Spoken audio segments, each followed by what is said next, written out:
Hello, this is Planescape and welcome back to another episode of A House of Many Doors.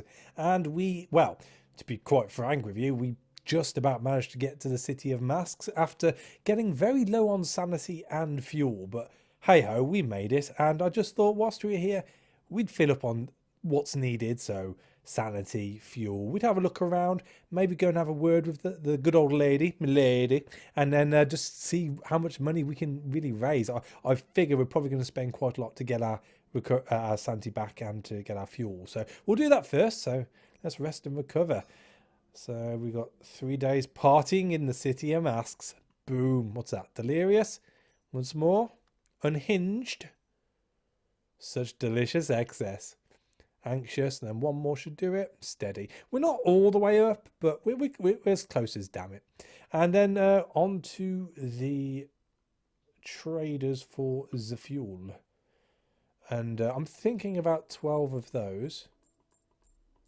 Wowza. So we've literally just halved our amount of guineas, which, well, it isn't super duper, but oh, we could upgrade a stat. That might be worth looking at. Now, as far as the lady's concerned, I believe that she will buy information office. So it's probably worth seeing what she wants as far as that's concerned. Scandalous gossip, unsettling conjecture, or a glimpse of another world, which is 160 guineas.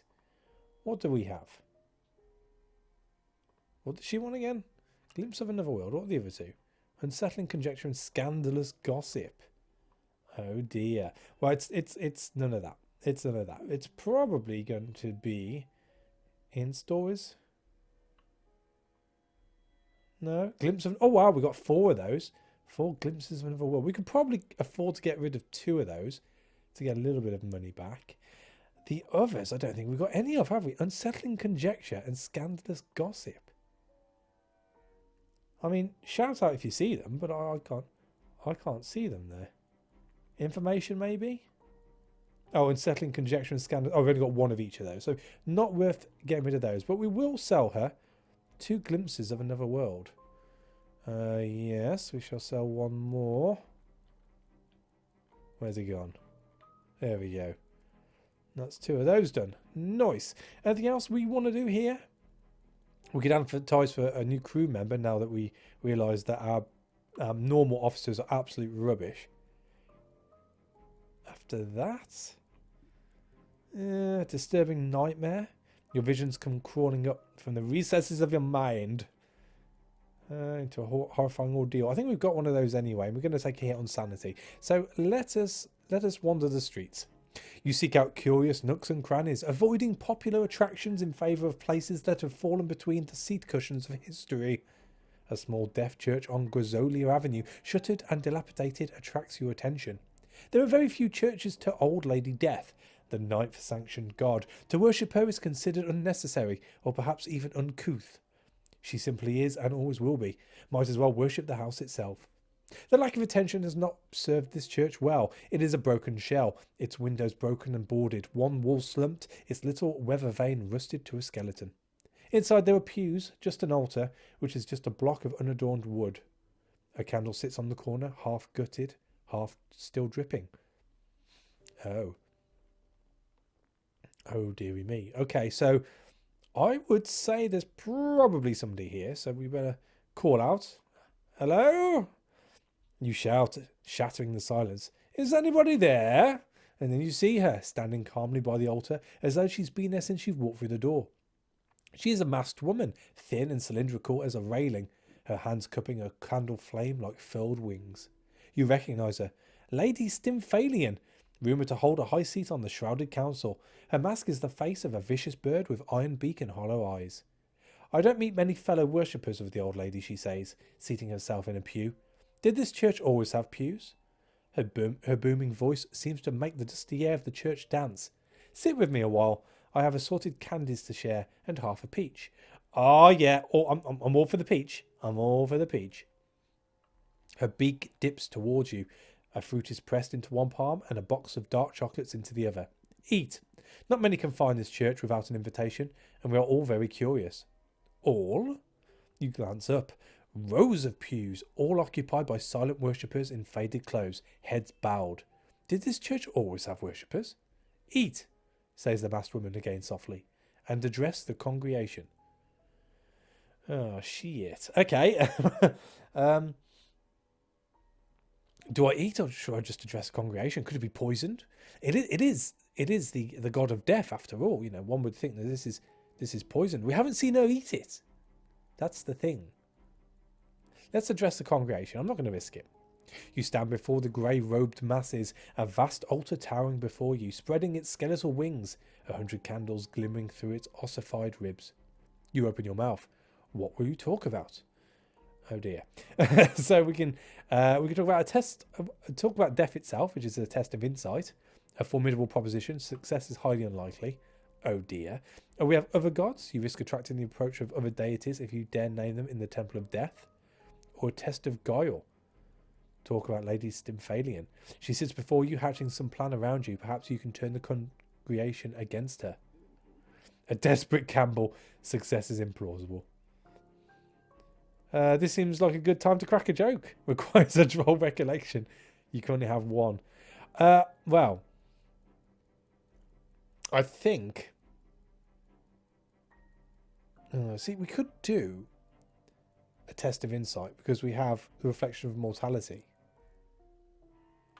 But I think it might be better to try and crack a joke. Let's lighten the atmosphere here. There's no need to get all drolled up on our inevitable fate. Let's have a laugh, shall we?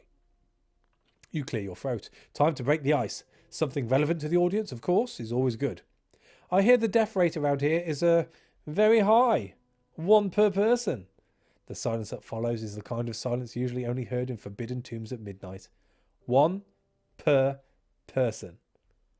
Lady Stymphalian stands, her long dress sweeping behind her. Padge, these people have come a long way. No jokes. Shit.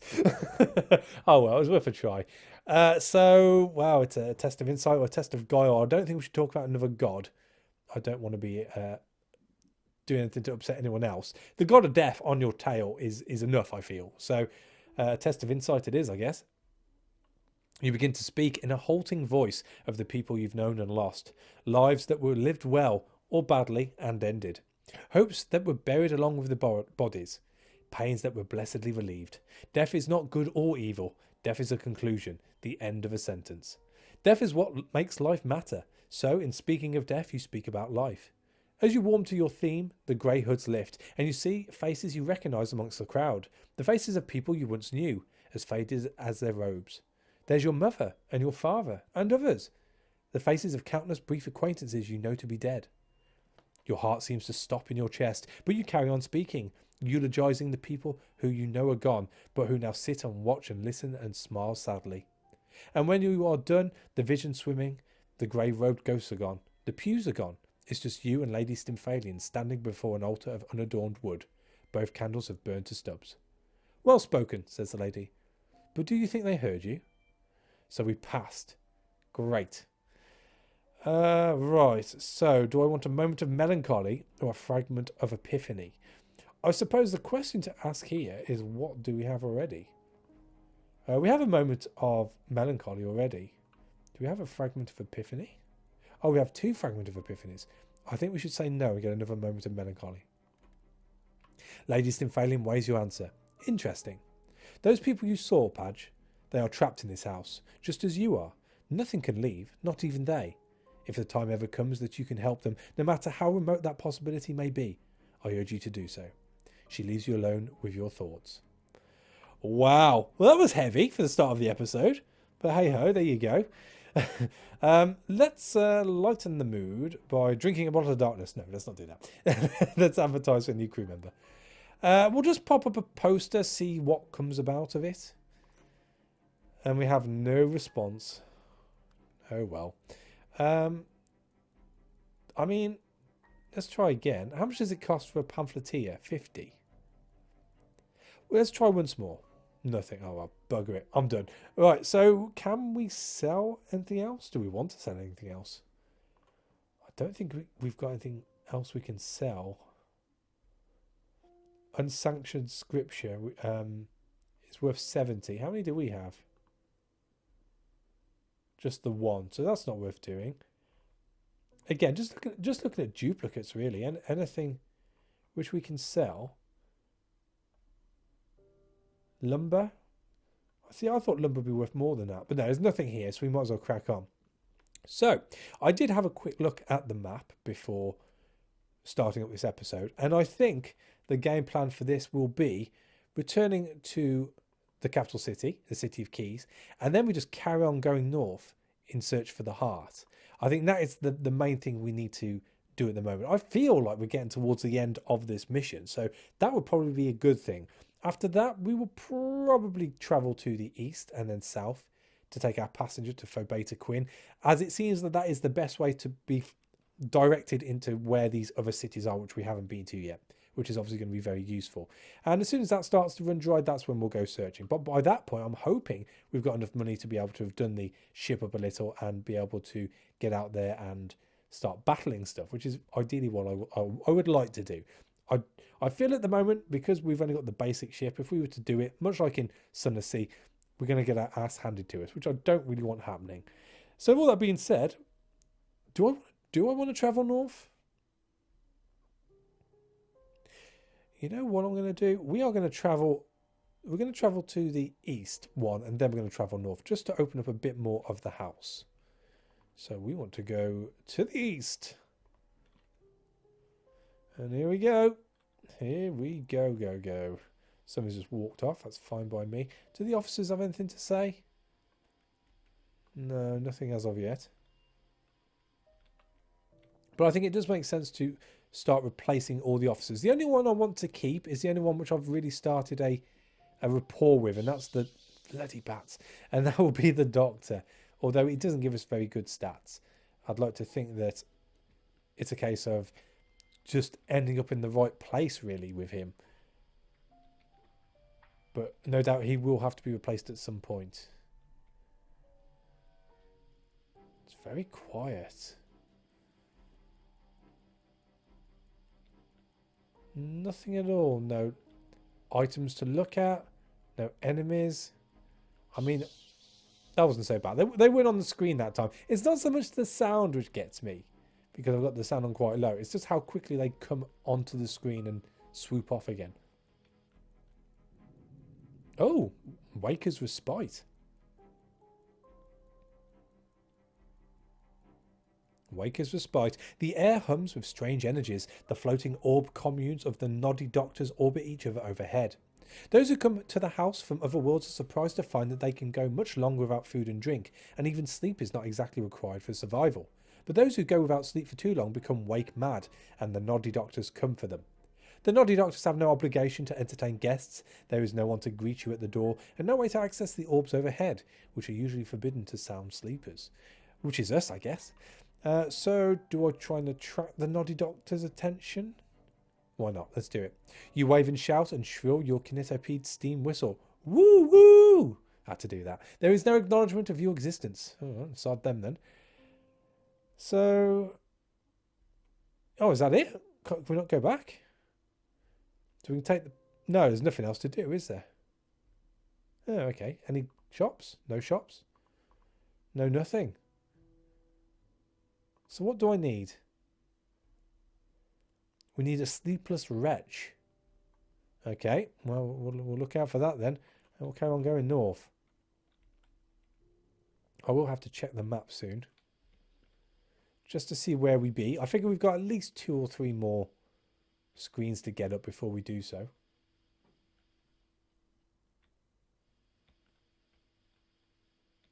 I mean, I presume it's so quiet because we're getting closer to the capital city, and therefore we're less likely to come across stuff which wants to kill us outright. Which in itself is a good thing, I suppose. As it stands, we've got plenty of things we can get rid of when we get back to the City of Keys. I'm also interested to see if any of the paraphernalia we've picked up will go into our museum. Oh, look at you, same size as us. How far off are we? Oh, we've gone one too far. Alright, well, we'll loop around, I guess.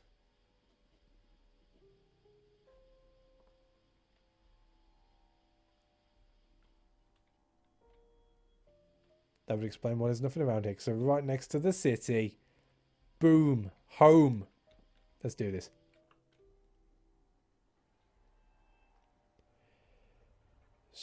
So, what's this? A company spire to Dr. Grindylow. Spire must be one of my crew, which I've completely forgotten their name of. Where's my crew?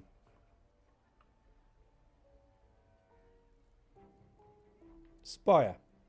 I look out you have employed. He prefers solitude to your company. Okay. Well, there's a company spy to see Dr. Grindylow then, I guess. The little albino doctor holds a lantern to Spire's third eye and watches it twitch. Now I remember who he is. He pokes it and withdraws his hand quickly before the toothed eyelids catch his finger. He holds an assortment of occult tools over it, a bell that twists violently from his grip, a candle that melts in an instant, a book that refuses to open, a two-pronged stick that splits in half down the middle. It's something terrible and magnificent, says Dr. Grindylow with an eager grin. I would dearly like to speak with it. I need salt, warding iron, and some other powerful relic. So we need 3 sacks of salt, a warding iron, and an occult relic. So we have no salt, no relics, and no warding iron. So, okay, fine. All right, great. Can we buy any of that here? Salt. No, nothing there. Sacks of salt. Wow, they're quite expensive. So that's 300 gold we're going to lose straight away. What about a warding iron? Oh my life, that's 770. And then what was the other thing? An occult? Was it occultist paraphernalia we needed?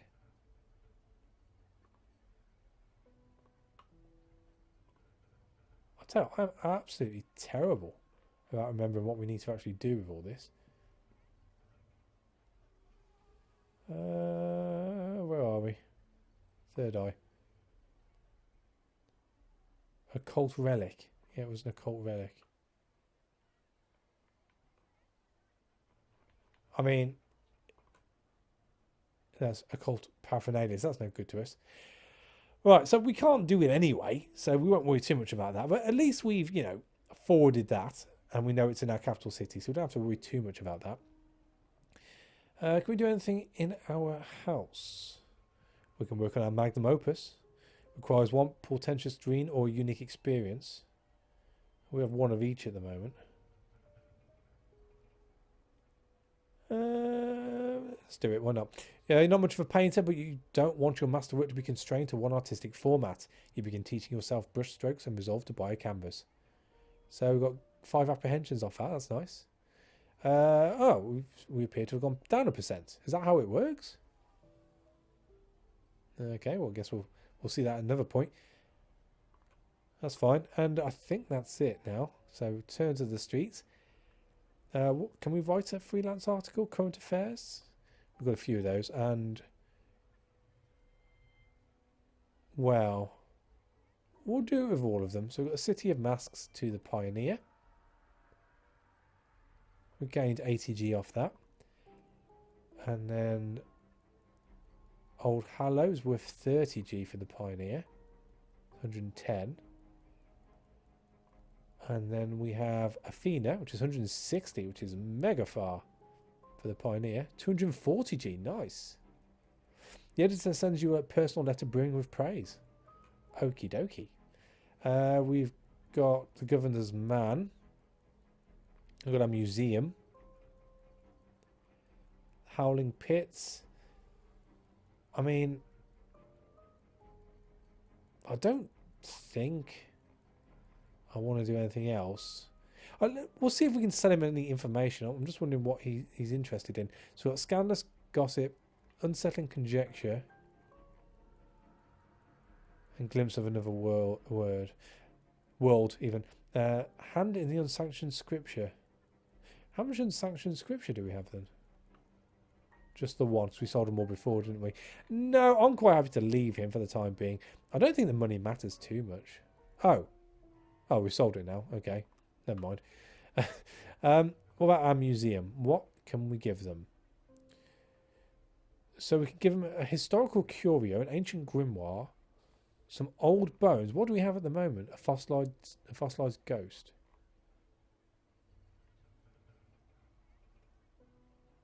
Well, we can give them a cultist paraphernalia. Why not? So we've got an ancient grimoire, a cultist paraphernalia, a fossilized ghost. You can have a pile of old bones as well.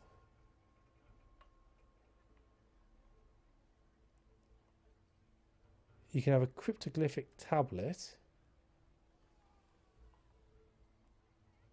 And a bottle of darkness. And that is pretty much everything which I have, which is what all just one, isn't there? There's nothing else.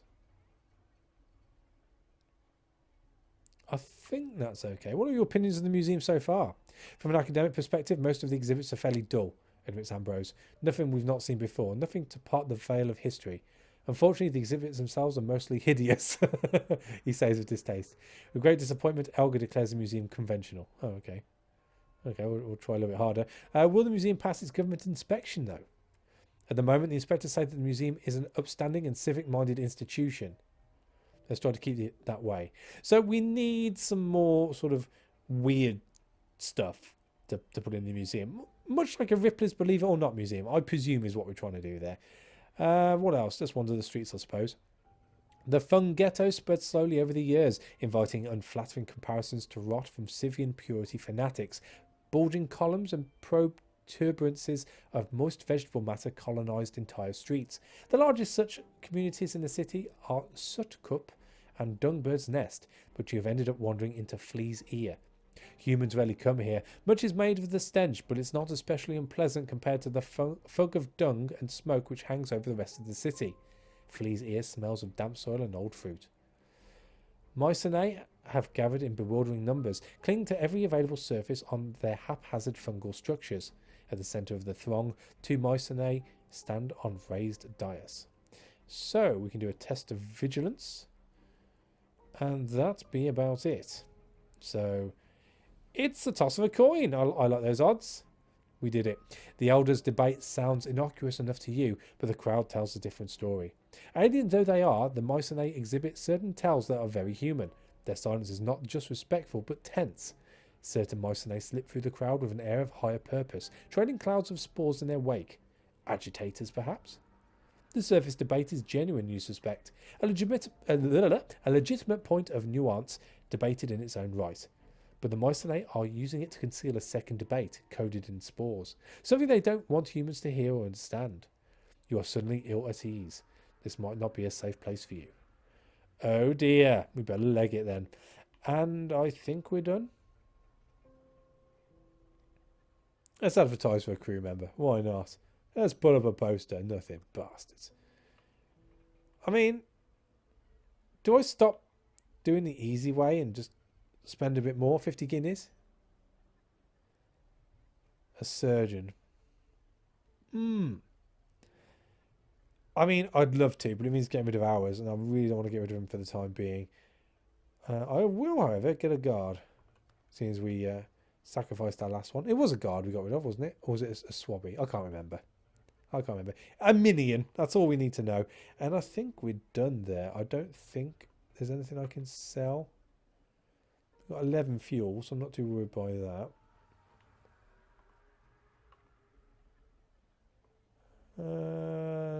Nope. Nothing there. Nothing. Oh, ancient grimoire and the fetch mirror. We won't be selling the fetch mirror, that's for sure. Occultist paraphernalia and an ancient grimoire. Let's have a quick look. 2 paraphernalia. 1 grimoire. How much was it worth? Where you gone? How much was it worth? 15 gold. That's not really worth it, is it? Might as well keep it. I mean, is our cargo okay? We're carrying quite a bit. I'd love to be able to sell the blinding hooch somewhere. That's a pain in the arse. And a deactivated golem as well could be done with, gotten rid of at that weight. But hey ho, we need to go. Let's go. Where are we going? Let's go to the west and then north.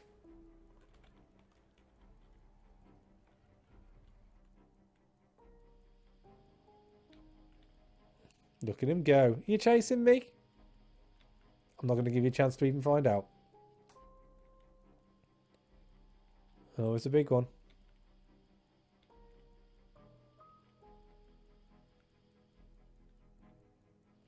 I'd love to come across something. It seems to be very quiet in this episode on random stuff. Oh dear. Are you following me? Is this it? Is this how I die? No, we're good.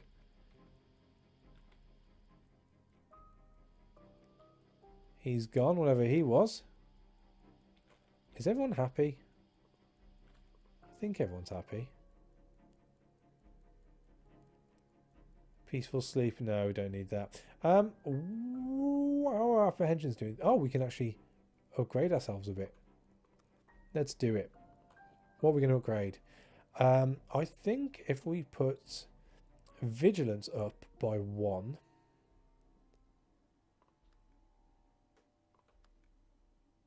And then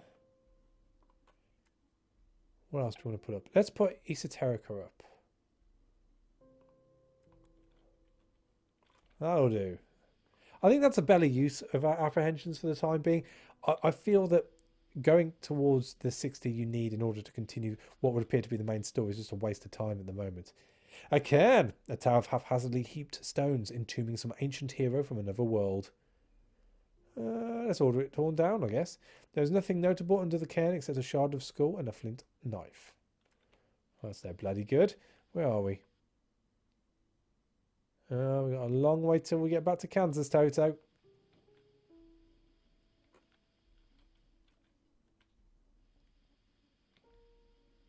So at this point, really, we're just looking for Lady Luck to be on our side and to give us no evil things chasing us. And hopefully some... Wow, that's a long kinetopede. What's that, 3? 4? That's a 4 one. I've never seen a 4 one before.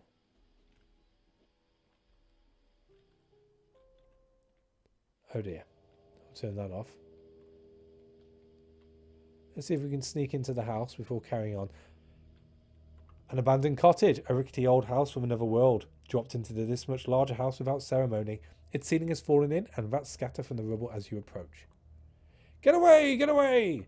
Crouched in one corner of the cottage is a scrawny man, bearded and unkempt. He stares at you with wild eyes like a startled child and aims a rifle at you with trembling hands.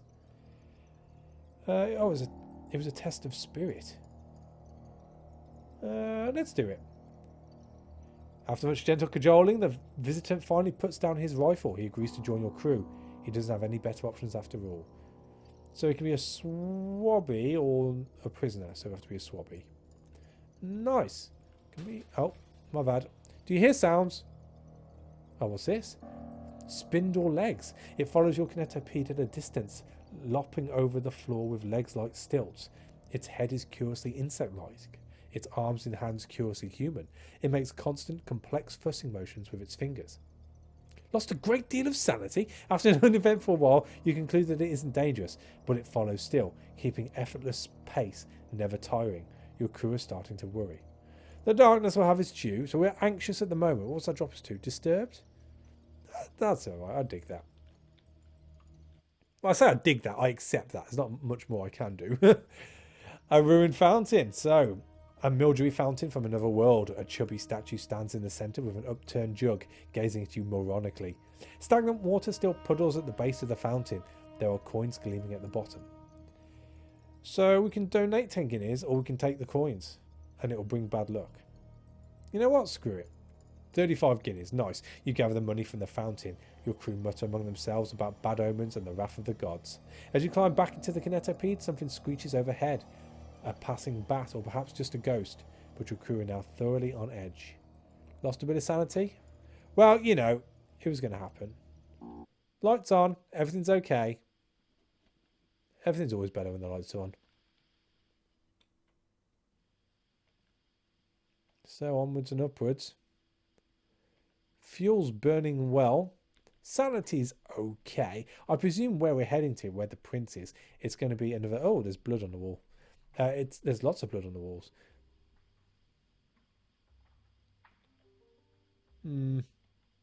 Alright. I dig it, I guess. I like to think that the prince's heart has hold himself up somewhere. Why is that red? but the rest isn't. Blood's getting more so as well. That's not good. A wizened tree. A tree plucked from another world like a flower. What's that hanging from the branches, or cut it down for lumber? Let's see what's hanging from the branches. A desiccated corpse hangs from the tree, its head cocked at a jaunty angle, a noose around its neck. Your crew pull it down, muttering amongst themselves superstitiously. So we've lost some sanity, but we have gained an embalmed corpse. Cool. I'm guessing that embalmed corpse will go into the museum. Sound's picking up. That's not good. The blood is getting more so as well. How far off are we? Oh, we're here. Okay, to the right it is. Probably for the best, in all fairness. And we've made it to the goat stones. And that is where we shall end this episode. Ready to pick up with the Prince's Heart in the next one. So thank you for watching. As always, a like is appreciated. And I'll catch you on the next one. Take it easy.